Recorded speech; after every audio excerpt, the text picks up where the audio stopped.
Welcome to Friday Morning Dharma on July 10th. Thank you for joining us.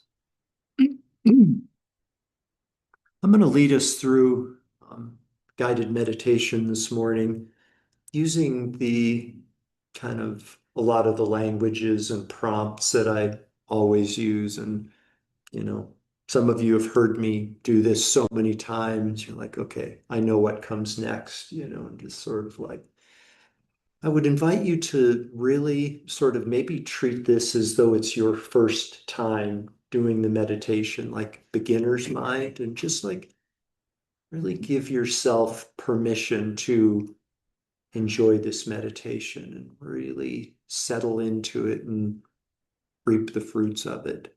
Okay, so let's go ahead and settle into a comfortable meditation posture.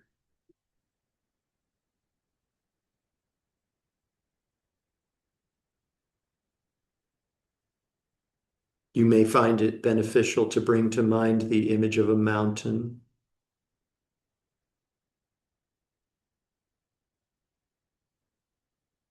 The mountain is balanced, grounded, and stable.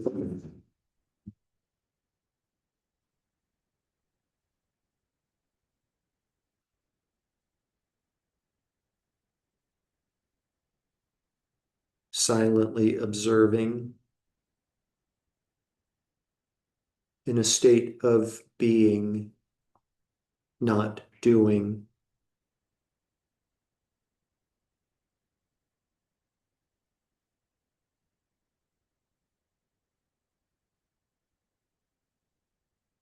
And for the next couple of moments, we can silently recite the three-word mantra. As you inhale, silently say the word rest. At the top of the inhalation, silently say the word relax.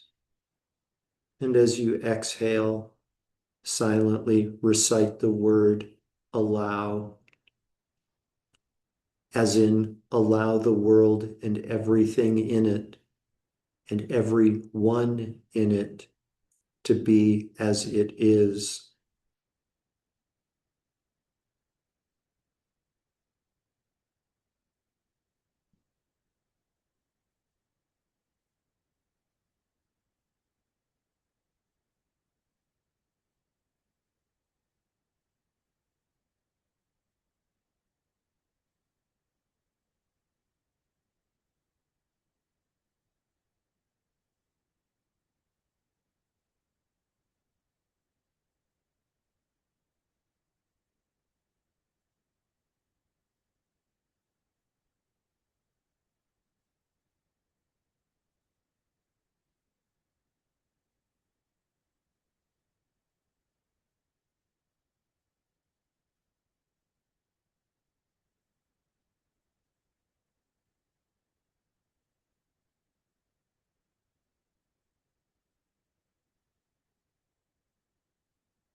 Now is not the time to reflect on events that have occurred in the past. Those events cannot be changed, undone, or recreated. Nor is this the time to speculate about events that may or may not occur in the future. Now is the time for you to give yourself full permission to be present here in this moment, here in the now.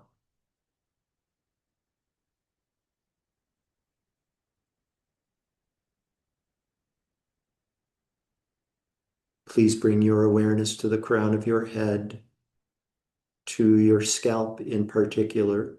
And I'd like you to allow at once all of the tiny muscles and nerves that support your scalp to become loose and completely relaxed.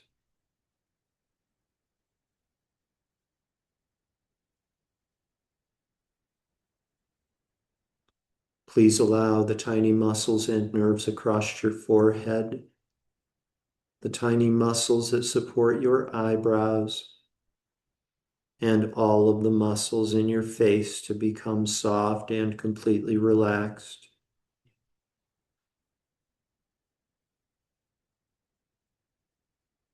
Your facial muscles become so soft and relaxed that it might feel as though the pores of your skin are opening up now.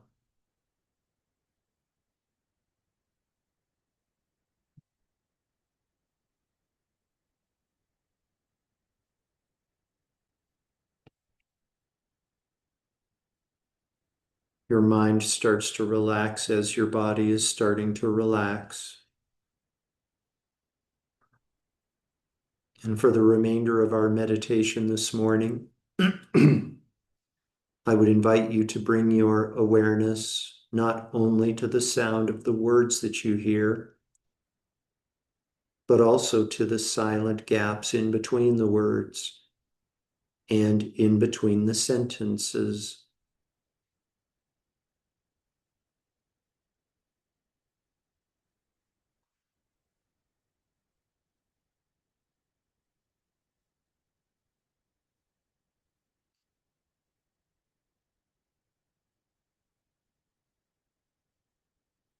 Please allow the tiny muscles that support your jaw to become soft and relaxed.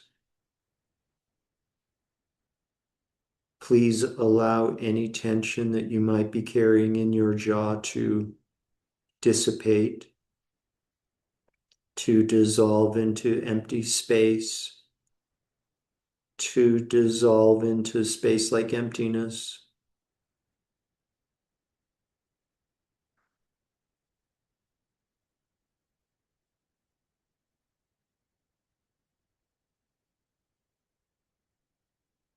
Your jaw may start to feel a bit heavier now, and it takes a gentle and deliberate effort to keep your jaw from dropping open.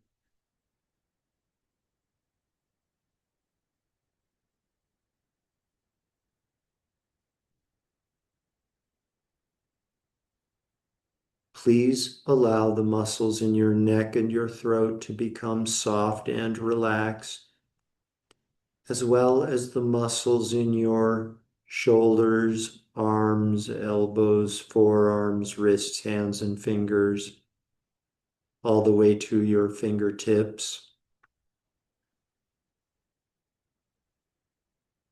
And your hands now might feel a bit warmer and heavier as they rest in your lap.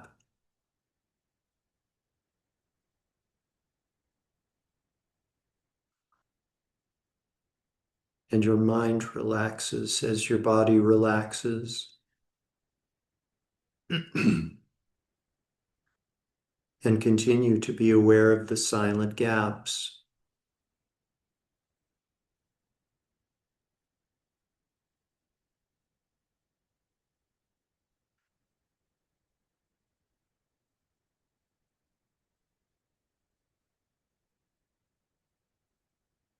Please allow, please allow the muscles in your chest to become soft and relaxed. Please allow the muscles in your abdomen to become soft and relaxed. Please allow all of the muscles in your back to become soft and completely relaxed as you drop deeper and deeper on down.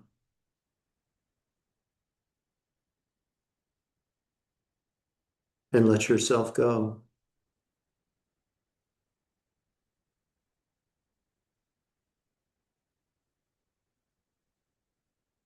The muscles in your hips and your pelvic area become soft and relaxed, as well as the muscles in your legs, knees, calves, ankles, feet, and toes. One by one, these muscle sets become completely soft and completely relaxed. Your body is a mountain with consciousness now, balanced, grounded, stable, with ancient wisdom awareness, with ancient awakened awareness.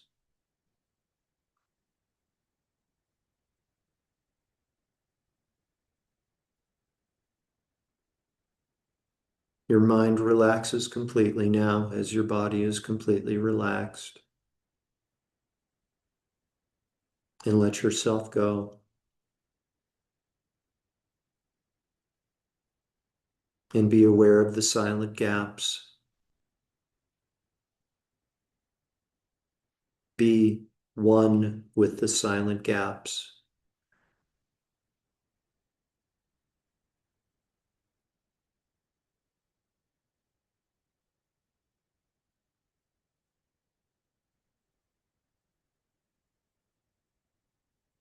Please redirect your awareness now and become aware of the weight of the garments of clothing resting on the surface of your physical body.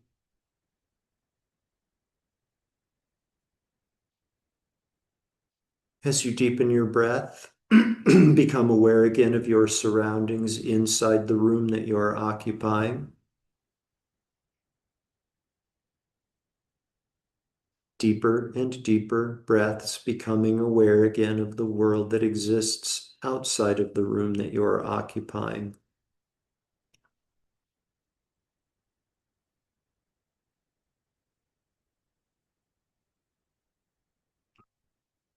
We dedicate all of the merit from this morning's meditation and Dharma talk to world peace.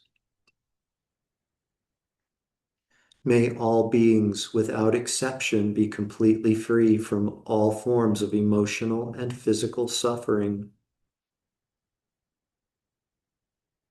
May all beings, without exception, enjoy perfect contentment.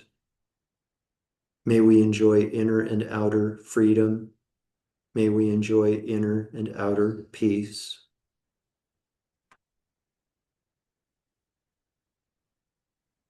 Completely fill up your belly and lungs with air. And when you're ready, you can open your eyes and bring your meditation to an end.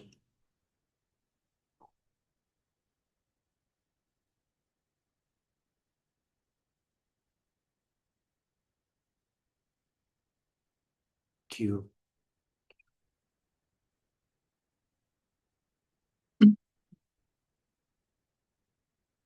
So this morning I'm going to take kind of a little, no, I won't call it a detour, but um, a less orthodox approach to our discussion of the Lam Rim meditations, Lam Rim being stages of the path.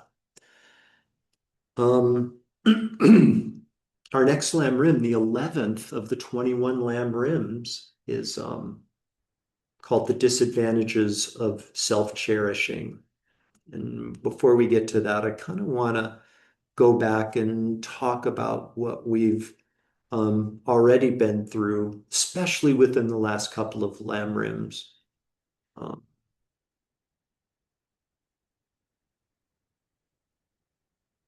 I know that I think everyone involved here knows that, like, the worth of any spiritual path, like the foundation of any spiritual path, is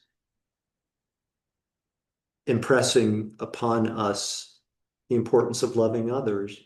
Yeah. Any spiritual path worth its salt has at its core, I believe, some appeal or teaching and or practice to love more, to love others more. Yeah. And that includes loving other people more. Yeah. The critters are easy to love, really, because they don't talk back, you know. Maybe once in a while they bark back or meow back, but for the most part, you know, they just kind of roll along, kind of in the natural order of things, right? Yeah. The good news is the path that we've been talking about has very much at its core the importance of loving others more, loving other people more, and how cool it gives us teachings on this. And by the way, remember the definition of love, wishing for another's happiness.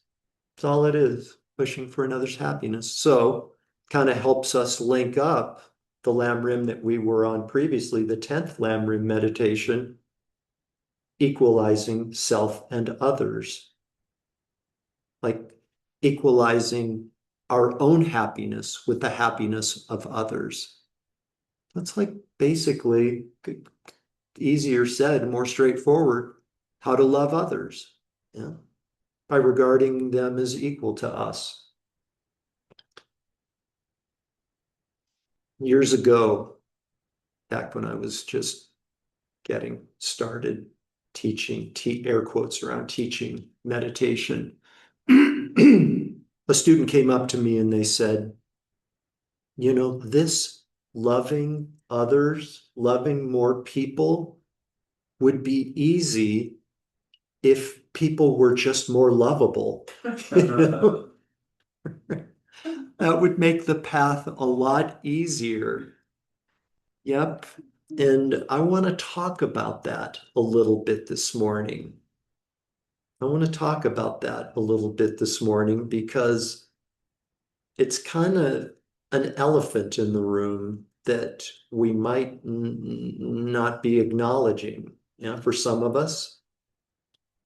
And some of the things I'm going to offer might not be easy to hear, but I want to tell you that I think that toward the end of what I have to share, what's up for me in this moment, there may be hopeful thoughts and hopeful contemplations and practices. Yeah. So hang in there.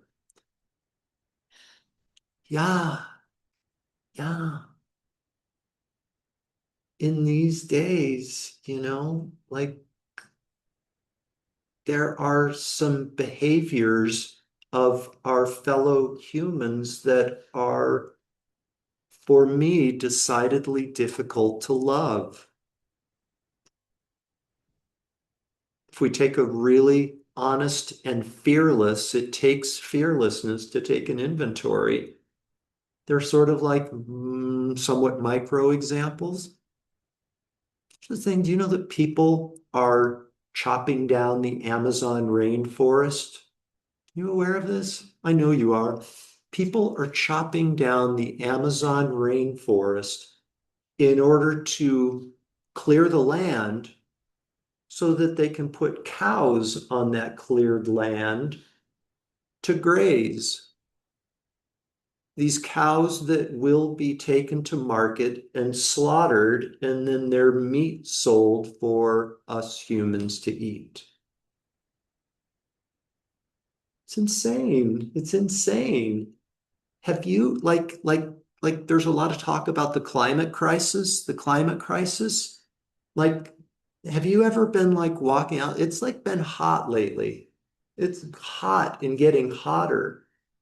This crazy thing happens that when I get under the shade of a tree, it's cooler. Imagine that. The shade of the tree makes the world cooler. And by the way, I'm not going to pick on the Brazilians for cutting down or whoever's doing it, cutting down the Amazon rain. We in the United States do exactly the same thing, but most of it is for building more houses, building McMansions, and whatever, strip malls, whatever. Yeah.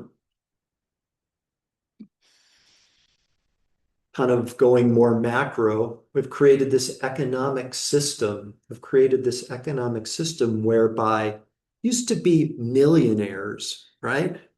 Now it's billionaires. We humans collectively have created this economic system that gives birth to billionaires.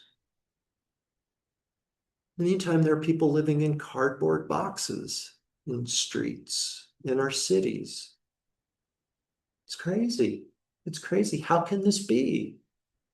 Yeah. And I've just got to say, I'm going to try to keep this as objective as I possibly can. And I could go on for our entire time together. I won't, but I could. Um, the elected president of the most powerful country in the world, at least economically and militarily powerful, right? That's not, to my way of thinking, the power that really matters.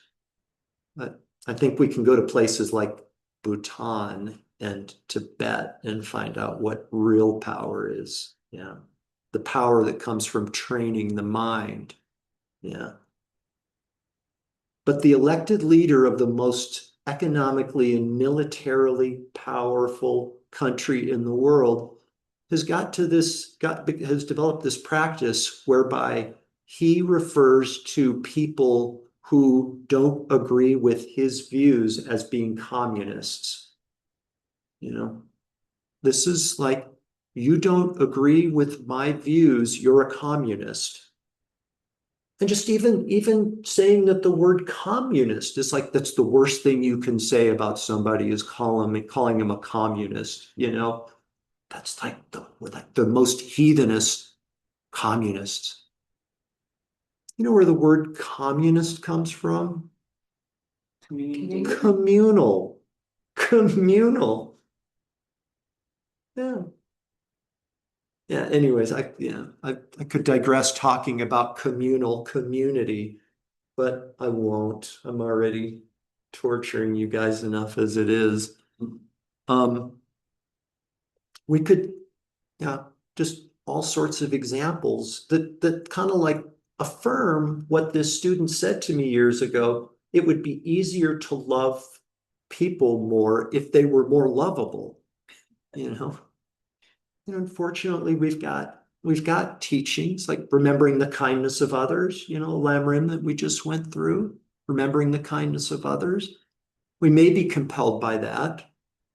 We may need some stronger medicine because, you know, if you were sitting there and says, yeah, I remember the meditation that Jeff led us through, whereby we, you know, meditate on the kindness of like vendors, like business operators that help us with stuff, you know. That's nice and all, but we've got big problems in this world. Like we've got really big things. We need heavier medicine. Maybe, maybe not. If you aren't compelled enough by, you know, remembering the kindness of others, I I can understand that. I want to share with you like some of my like I've got a few like go to